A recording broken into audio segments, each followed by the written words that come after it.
Welcome to our show, Immigration Briefing. Today, we dive into some intriguing stories that are shaping the political landscape. First up, President-elect Donald Trump is gearing up to unleash a flurry of executive orders on his first day in office, promising to reshape immigration policies and the economy in what has been described as a shock and awe strategy. With a Republican-controlled Congress, he's ready to make some bold moves without waiting for congressional approval. Next, we shift our focus to Australia, where recent social media changes could sway voters towards right-wing figures. With Mark Zuckerberg allowing more extreme language on platforms like Facebook and Instagram, the political atmosphere is heating up. Prime Minister Anthony Albanese is strategically positioning himself against opposition leader Peter Dutton, as both sides prepare for what could be a pivotal election. Finally, we look at the surprising feud between Steve Bannon and Elon Musk. Bannon has labeled Musk as racist and truly evil for his support of H-1B visas, igniting a firestorm within the MAGA movement. As tensions rise, we'll explore what this means for the future of tech and politics in America. Please stay tuned for more detailed coverage. The Independent reports that Republican Senator John Barrasso has hinted at a dramatic shift in U.S. policy expected on President-elect Donald Trump's first day in office, January 20th. Describing the forthcoming executive orders as shock and awe, Barrasso suggests that Trump will unleash a flurry of actions aimed at fulfilling his campaign promises, particularly concerning immigration and economic policies. The senator's comments reflect a broader strategy where Trump intends to leverage executive power to bypass Congress, potentially leading to sweeping changes that could reshape the political landscape. This approach raises concerns about the implications of such unilateral actions, especially given Trump's previous legal maneuvers to enhance presidential immunity. The Sydney Morning Herald highlights a significant shift in social media dynamics, particularly with Facebook and Instagram moving to the right under Mark Zuckerberg's leadership. The article discusses how new policies allow previously banned hate speech and divisive rhetoric, creating an environment that could influence political discourse not only in the US but also in Australia. The author draws parallels between the impact of Fox News on American politics and the potential effects of these social media changes on Australian voters. With the upcoming elections, political figures like Peter Dutton may benefit from this shift, as the new narrative aligns with their strongman image, while Prime Minister Anthony Albanese appears to be strategically countering these developments to maintain his party's momentum. The Guardian covers Steve Bannon's recent condemnation of Elon Musk, labeling him as racist and truly evil. This fallout within the far-right circles underscores a growing rift between Trump allies, as Bannon vows to strip Musk of his influence in the MAGA movement due to Musk's support for H-1B visas, which allow foreign workers to fill skilled positions in the U.S. Bannon's harsh critique extends to other tech figures, emphasizing a strong anti-immigration sentiment among Trump's base. His remarks reflect a broader concern about the increasing power of tech moguls and their perceived disconnect from the MAGA ideology, suggesting that Bannon's campaign against Musk could intensify as the political landscape evolves with the upcoming inauguration.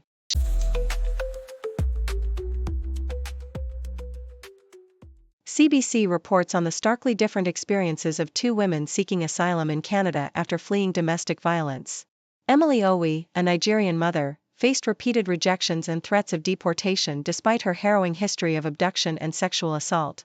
In contrast, Denise, a Turkish woman, successfully sought refuge after a perilous journey, having endured severe violence from her family and husband. The article highlights how systemic biases in the asylum process result in disparate outcomes based on the women's countries of origin, with Nigerian claims often facing higher rejection rates compared to those from Iran or Turkey.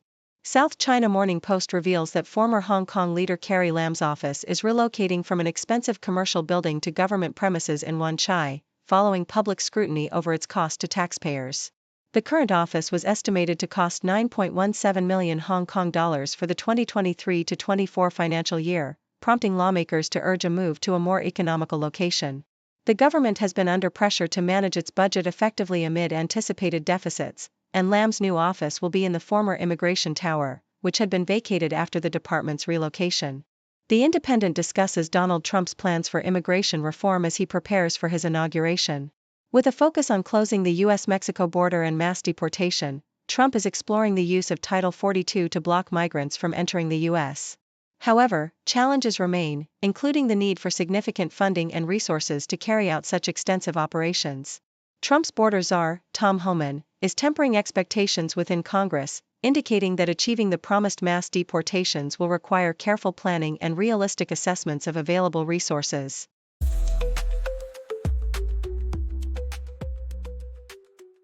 BBC reports that the Reform Party in Wales is gearing up for the upcoming Senedd election, with optimism about potentially forming a new government. Oliver Lewis, the party's Welsh spokesman, believes that winning between 20 to 40 seats in the 96-member Welsh Parliament is within reach, especially since Reform finished second in 13 constituencies during the last UK general election. This surge in support, attributed to a new proportional electoral system, has seen the party's membership in Wales grow to 7,800, surpassing that of the Conservative Party. Lewis emphasizes that while immigration is a key issue, the party aims to focus on broader concerns such as health service standards and education, learning from the pitfalls of previous anti-establishment movements like UKIP. CNN highlights the tough decisions facing California homeowners in the wake of devastating wildfires. With insurance coverage playing a critical role, many residents are weighing the costs of rebuilding versus relocating. The current wildfires have resulted in insured losses potentially exceeding $20 billion, leading to a significant number of policy cancellations in the state. Homeowners like Peter Van Eck have navigated the complexities of insurance claims, which can be influenced by prior documentation of property and living expenses. As the rebuilding process begins, the construction industry faces challenges, including labor shortages due to immigration policies and rising material costs, complicating efforts to restore communities.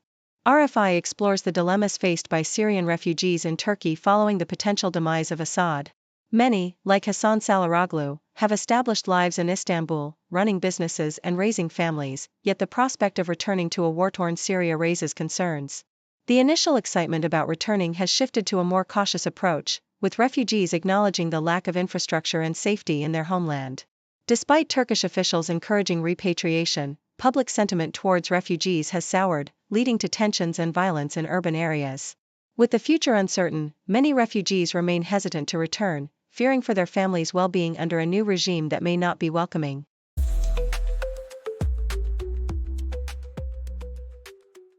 The Globe and Mail highlights the importance of digital citizenship in creating a positive online environment. Trésor Gray, a Toronto-based content creator, emphasizes his commitment to fostering a space of positivity on TikTok, despite the challenges posed by online negativity. He notes that while many young Canadians encounter hate online, practicing responsible digital citizenship can significantly improve the internet's culture.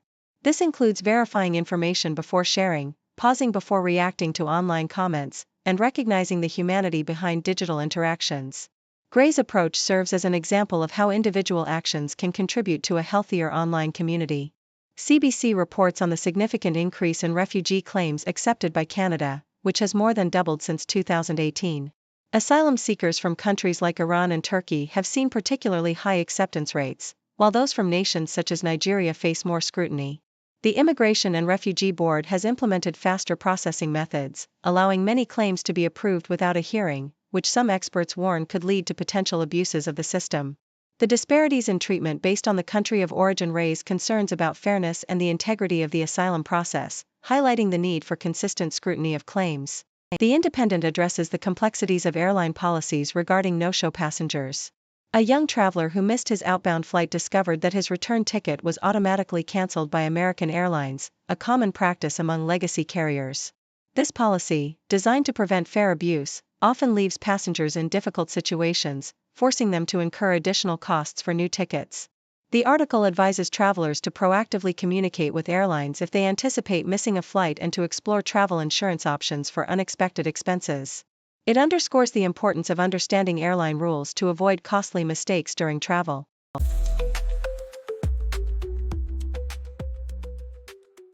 Associated Press reports that a group of 43 Uyghur men, detained in Thailand for over a decade, is facing imminent deportation back to China, raising fears of severe persecution and abuse.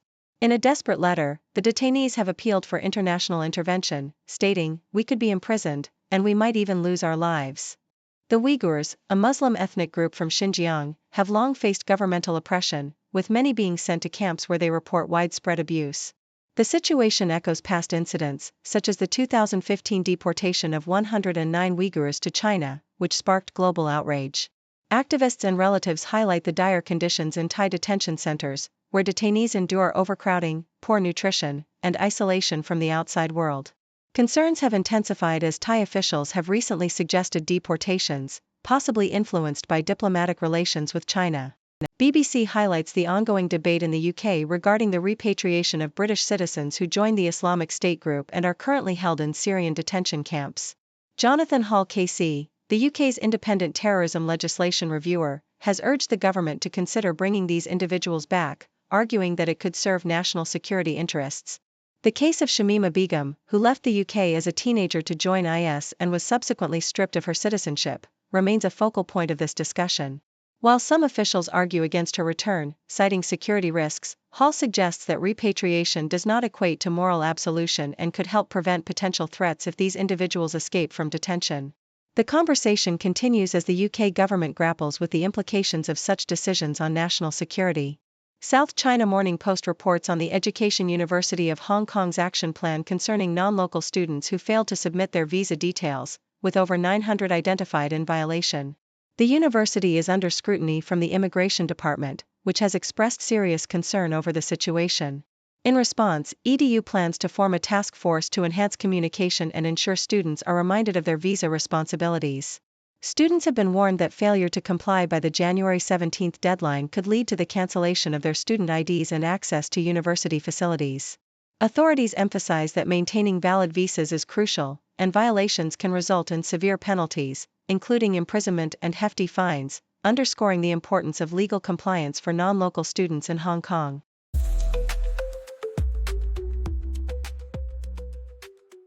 Thank you for tuning in. The content above showcases the latest briefing reports and analytical synopses, thoughtfully curated by the 6Do team. These insights stem from a wide array of reputable media outlets, think tanks, government sources, and specialized experts worldwide. We encourage you to explore these sources for a comprehensive perspective. Keep in mind that while the content may not always align with the official standpoint of 6Do Brief, it's not meant to be taken as absolute directives for decision-making. Comprising seasoned media professionals, learned scholars, and accomplished scientists, the 6Do team embodies a trailblazing, fully independent media entity. To customize 6Do Brief to meet your professional needs, you have the option to subscribe to a diverse array of briefings on our website, 6dobrief.com. Regardless of your location, you can conveniently receive 6Do Brief via email.